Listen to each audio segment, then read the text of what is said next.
morning, Daria. I'm with Daria Shepetko, who is currently you're in Latvia, is that correct? Let's have you give us straight from the ground, literally, you were in Ukraine, what happened? But let's start with your background, who you are, and what you do. Yeah, so basically I'm Ukrainian, as you said correctly. And then 3 years ago, I moved to Latvia. I received a scholarship to study in Stockholm School of Economics in Riga. I'm currently in my graduate year, graduating in a couple of months, working in VC, in venture capital. My family was based in Kiev, in Ukraine, and I was going there from time to time. On the 18th of February, I flew back to Ukraine for different reasons. And then I was there in Kiev when everything started. Woke up from the bombs, basically. On the 25th of February, we left Kiev to leave Ukraine, and it was a long 72-hour trip from Kiev through Polish border through Lithuania back to Riga, where is my, I would say, second home, or at least I have my student dormitory. And we spent around 17 hours on the Polish border during the nights without any food support or anything. And that's what many people are experiencing right now. And talking about my family, my dad is an entrepreneur, but unfortunately he had to, I would say, close down his business. He paid salaries to all the people and sent all the cash reserves that were there to the needs of the army. So basically, I'm 19 years old, and I'm currently the only person supporting my family financially. Is your family now in with you? My dad stayed in Ukraine. He's not in Kiev, but yeah, he stayed in Ukraine. My sister and my mom are currently in Riga together with me. And we have the impression, at least watching the news as we do, that this is what's going on. Women, children, grandparents are leaving if they can. Difficult to leave. And the men who are capable of fighting are staying, taking up arms, going to defend the country. Is that correct? Yeah, exactly. First reason is that men are not able to leave the country because of mobilization. And second thing, basically women, especially with young children, are given the priority in leaving the country. Mm-hmm. Overall, the society in the Ukrainian society, although it had its divisions in the past, there were at least three major parties, as I understand it. It seems the country has united against this onslaught or this invasion. Is there any dissent going on of we shouldn't be fighting against Russia, or is the country completely united? Of course, you cannot say that the country is always completely united, given the propaganda that everybody is experiencing from the side of Russia. But what I can say for sure, because I was flying back to Ukraine all the time for the last 3 years, is that since 2015, after the revolution that we had, Ukraine united a lot, especially I feel this national sentiment that Ukraine is the country that we want to live in and the country which we want to support. And I was really proud to see that every time coming to Ukraine. I was really proud to see how the tech ecosystem is developing, really proud to see how businesses are thriving, how young people are building the communities. And that's why I was so willing to come back to Ukraine afterwards. So I would say that there was less division after the revolution, and there was more unity afterwards. Of course, there are people with Russian sentiment, but the overwhelming majority that we can see right now, especially from the sentiment in the country, they are willing to. We felt freedom. Ukrainians felt what is freedom like. They understood how great it is to build a democratic nation and how much they can achieve. So Ukrainians are not willing to give up this freedom. That's what I can feel right now. Yeah, we see a great deal of nationalism expressed, but it's also the freedom issue. You know, it's been 30 years, just over 30 years since, Ukraine became a country in 1990, 1991, I believe, but really became free in the mid-90s and grew from there. What I think I'd like to just mention is many people are not aware that Ukraine has become a technical powerhouse. Also, there is a great deal of outsourcing. There's a great deal of technology. I use companies all the time that I see are based in Ukraine. I mean, there's e-document signature rights companies. There's many companies over there. Grammarly is Ukrainian. Grammarly, exactly. Great. GitHub is Ukrainian. rescued by Ukrainians, amazing companies are Ukrainians. The tech ecosystem is there is amazing, and that's something that I was really willing to develop. This was one of the reasons why I flew back to Ukraine to explore Ukrainian tech ecosystem. And on Monday, didn't remember the date, but on Monday I went to, for example, to Unit City to meet the Ukrainian founders, and that is amazing people, very talented people, and I'm really sad to see that this kind of thing is happening. Well, this invasion, which it clearly is also destroying the economy. But I want to ask you a question about the government in Estonia, which I think our introduction came through a friend in Estonia. Their entire government operates in the cloud services, and they did that many years ago, and they're very pleased that they did it, and they were attacked and so on like that. Is the Ukrainian government in the cloud also, or have that given the technical prowess in the society? Yeah. I'm really proud to see what the Estonians did. That's a great example, and I'm just always impressed by what they are doing. Ukraine didn't have the leaders at that time to make that. So that's why Ukraine started the transition to the cloud only when, around the time when Zelensky came. So this transition is very visible when he became the president. So that's a very recent transition, and Estonia is a great example. It's clearly visible how Estonia and Ukraine, they are having a very close cooperation, and Estonians are giving also this knowledge to Ukraine. But Ukraine was not there, but lots of things were made, more or less. I have the impression, and I'll ask you to validate this or give us your insight, that the countries that were in the Soviet area of influence, Estonia, Latvia, Poland, Czechoslovakia, so they are the most adamant. They've lived under the Russia domination, if you can use that. They are the most adamant, whereas Germany and France are not so adamant about this, or they're not as assertive about this, that we have to do something. Is that accurate, or maybe you can shed some light on that concept? Yeah, that's clearly visible from the support. For example, countries expressed to Ukrainian ascension to the European Union. So countries that were under Russian regime or under authoritarian regime, they understand the boundaries, not boundaries, but the life that this Russian domination entails. So I know, like, the reason why, for example, Polish people are so adamant in supporting Ukraine, and they are providing so much support on the border, that it was impressive to see, and I was so welcome there, is that they understand they are next. People in the Baltics are currently really scared. They cannot work because they understand that they are next, and many people are thinking what to do next. Estonians are really supporting Ukrainians right now because they are bordering with Russia, and they managed to escape from Russian domination thanks to this transparency of the digital system. But they are also afraid that they are next, and they understand that Russia is going to proceed if they take Ukraine, and Putin is not going to stop. Yeah, that's a great point, and I think that is not in the U.S., at least from my perspective. People don't quite accept that as a certainty or a high probability that this is just the first step by Putin. So I'll let you add a little more to that. In your read on the Russians, the mentality, and the Putin motivations this is just the first of a broader plan. You want to add to that? To make it clear, I don't have anything against Russians.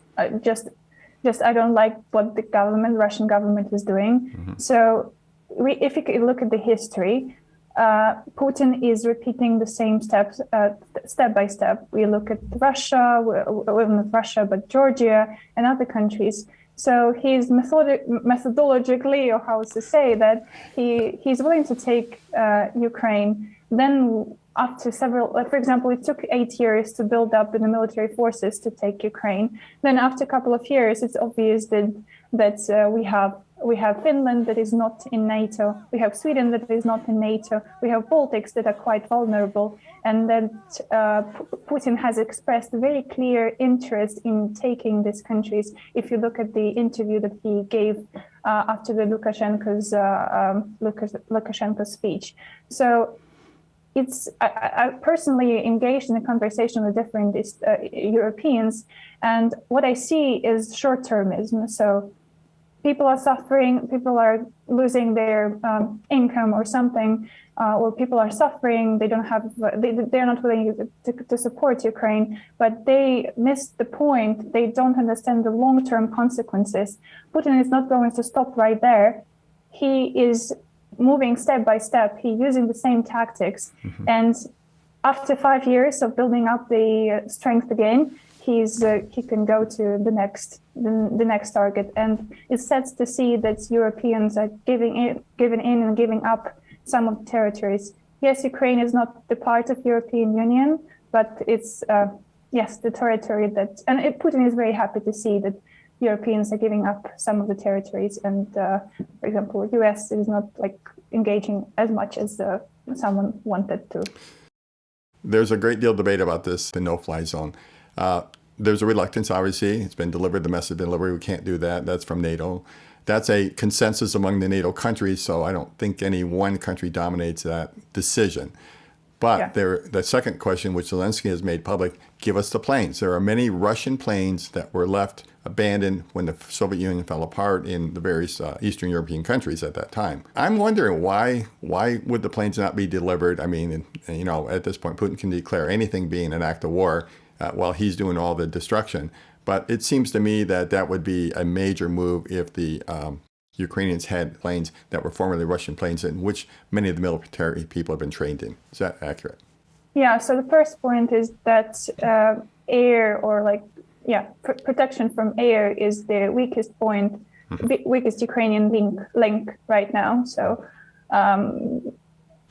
second point is that there are lots of amazing stories of airplanes just protecting people from the air. So that is the support that Ukraine would definitely need. I personally understand the motivations of NATO not to close the sky, and I got attacked by some of the Europeans for me supporting the idea of closing the sky, because many Europeans who I talk to, they are saying that it can provoke the World War III if NATO engages. Okay. There are some motivations around that, but yes, Ukrainian sky is currently the weak link, and that's how different people are getting in the country and start spreading around the country. I just don't have the right military language to describe that, but that's how it's happening. Yeah, we had just a brief conversation where we started, and you I asked you about the insights of friends or connections. What you're seeing is a parochial or a very local mentality. It's not us, it's them. It's their problem, not our problem. But your point is, today it is our problem, not yours. Tomorrow it will be yours. And you feel very strongly about that. But you're getting pushback on that discussion. Is that correct? Exactly. So basically, I'm not saying that everybody is just closing their eyes to everything that is happening. There are three types of people. There are people who are showing immense support. There are people who are silent. For example, they have relatives in Russia and they don't know how to react. And I also respect that. But there are people who have very short-term perspective. That's exactly what you mentioned, that they understand, okay, we want safety now. We want to protect ourselves now, very individualistic approach. So we want to be fine now.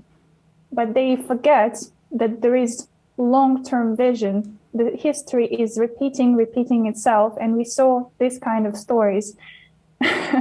And many Europeans are just forgetting that in long term, he's going to go forward. Two things I wanted to ask you about. First of all, this is in Europe, and many people are very familiar with Europe. North Americans, all of Europeans are very familiar with the history and the buildings and the society, and they're seeing the buildings and the society crushed, demolished, just taken down completely. Now, this happened in Chechnya and other countries too, but it wasn't viewable.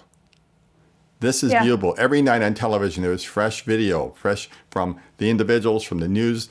Everybody's seeing this. And I go, yes, we didn't want World War III, but what we're seeing here is essentially recorded genocide. And we've never had recorded genocide to my knowledge. You have an opinion about that? Yeah, the problem is that, for example, people around the world don't understand that they are already engaged in a war. Many people think that it's somewhere in Ukraine, but they don't understand that they are already there. Because yes, Putin saw that Kiev is not going to capitulate quickly in like 5 days. That was their expectation. They are not. Ukrainians have a very strong sentiment to not to give in, and they became much more violent. And we see people record how buildings are being demolished. We see how people are being killed. How more than 30 children were killed so far. That's the information that I have. Yeah. So the things that are being recorded, and another horrible thing is that Russian troops are making their best efforts to take the nuclear plants. They make 1 day ago, I think. Yeah, 1 day ago they were trying to take over the nuclear plant in Zaporizhzhia. It's one of the biggest nuclear plants in Europe. One of the biggest. Is 6 times as big as Chernobyl, and they are trying to take that one to be able to manipulate the other countries. They are saying, okay, this is ours and we can do anything we want. I want to ask you one other thing about this, and it's just my personal calculations. Ukraine has 40 million people as a population. I'm going to give it a low estimate. There are roughly 10 million, maybe 12 million males fighting age. There are 200,000 troops in Ukraine. The fighting people, the males of, and maybe some women, some females too, frankly, who are now have weapons, not huge weapons. That's a lot of people to have in a country against you, okay, as a invasion, and it will get to be, a city by city, neighborhood by neighborhood process. How at this point are people mentally prepared to have that long-term, drawn-out, neighborhood by neighborhood fight? Yeah, so what I see in social media, Ukrainians have, is that Ukrainian spirit is strong because Ukrainians saw what freedom is like, and they are not willing to give it up. And we have this feeling of unity. Of course, given the war psychology, first 5-7 days are really hard, and right now people are losing hope. But we are getting support from all over Ukraine, just supporting each other to continue the fight. And yeah, the sentiment is strong. The Ukrainian spirit is strong. That's what I can say. And that's how Ukrainians are willing to win this war, if it's possible to say so. In the beginning, and when we first started, as we were just getting connected here, you told me about a campaign to raise money for Ukrainian families. Would you like to give us some details about that? Yeah. So basically, there is one project. It's called the 1K project. This is the peer-to-peer donations project started by a Ukrainian based in the US. He moved to the US a long time ago, and he started a project to help families across the world during COVID. Now he's transforming this idea to help Ukrainian families, help direct help from U.S. families to Ukrainian families, not sending your money to Ukrainian army, for example, or just some big charity organizations. Many people don't want to do that.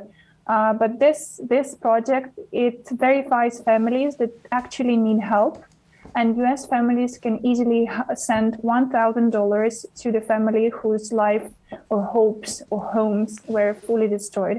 And I'm personally helping to coordinate the project and verify families. And it's horrible to see in which situation people end up. Their homes are destroyed. Everything is they don't have anything, even money or something. So it's a great cause that every U.S. citizen can help, and they can personally decide whether they want to support the cause or not. Families are verified, and U.S. families have the right to say whether to send this $1,000 or not. Let's spread this information and read about that. Let's get the spelling right. 1K, like one, just K 1K project. Okay. The 1K project. The1kproject.org. So far, more than $450,000 were raised. That means that more than 450 families can be supported, and we are hoping to be able to support more families because the situation is just horrible. Well, we've never had this in most of our lifetimes where it was so visible on television, videos, and so much. And the internet may have changed the way wars are conducted. We've never had it quite this way. Well, Daria, any other things or comments you'd like to add? I just would encourage people to consider, to have long-term thinking. I'm not saying like what to believe in, but to think long-term, not only short-term, like where you are right now, or in which situation your family is, especially for those people who are in Europe.